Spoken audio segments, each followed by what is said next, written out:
आंबेडकर हे तुम्हाला सर्वांना माहीत असतीलच. हो मॅम, आम्ही त्यांच्याविषयी संपूर्ण अभ्यास केला आहे. खूप छान. पण संपूर्ण आयुष्यभर त्यांच्या मागे खंबीरपणे उभ्या राहणाऱ्या त्यागमूर्ती म्हणजेच त्यांच्या पत्नी माता रमाबाई भीमराव आंबेडकर आज मी तुम्हाला त्यांच्याबद्दल सांगणार आहे.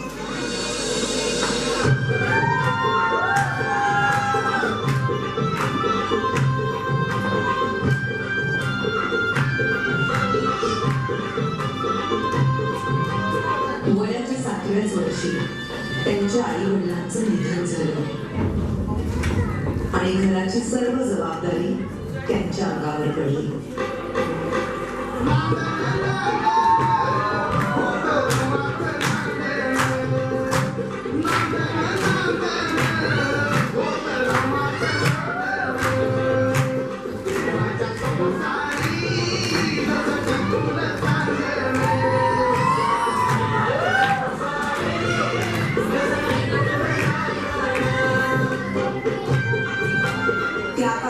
बालविवाह ही प्रथा प्रचलित असल्यामुळे वयाच्या 9व्याच वर्षी त्यांचा विवाह भीमराव आंबेडकर यांच्याबरोबर झाला.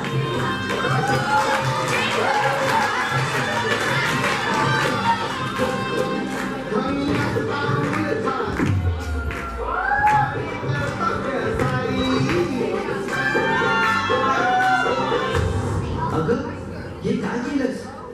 एखाद्या वेळेस तू माझी काळजी घेतली नाहीस तरी चालेल, पण या पुस्तकाची काळजी तुला घेतलीच पाहिजे. मला माफ करा. जर तू शिकली असतीस तर तुला या पुस्तकाचं मोल कळलं असतं. आणि त्यानंतर बाबासाहेब आंबेडकरांच्या सांगण्यावरून रमाबाईंनी शिक्षण घेण्यास सुरुवात केली.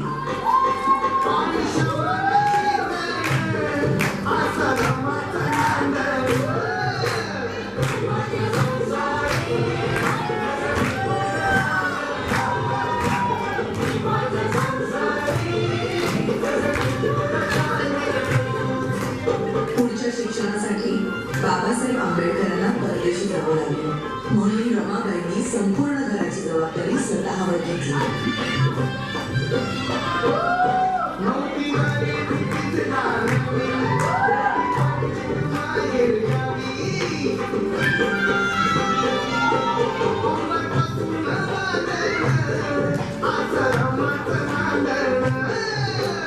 बॅरिस्टरची बायको शेण गोळा करते म्हणून लोक नावं ठेवतील या भीतीने रमाबाई रात्रीच्या काळोखात गवऱ्या थापायच्या आणि पहाट व्हायच्या आधी घरी निघून जायच्या.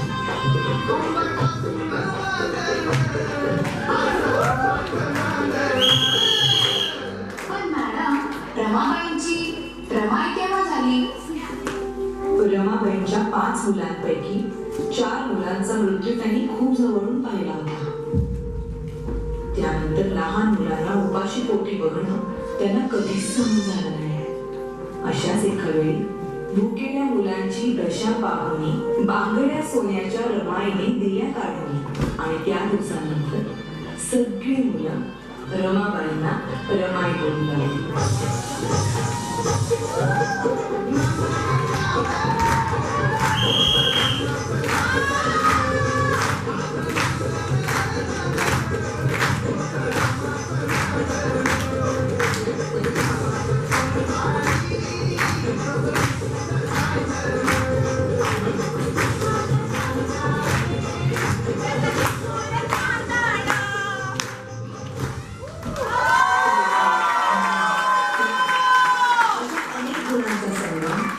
म्हणजेच माता रमाबाई भीमराव आंबेडकर.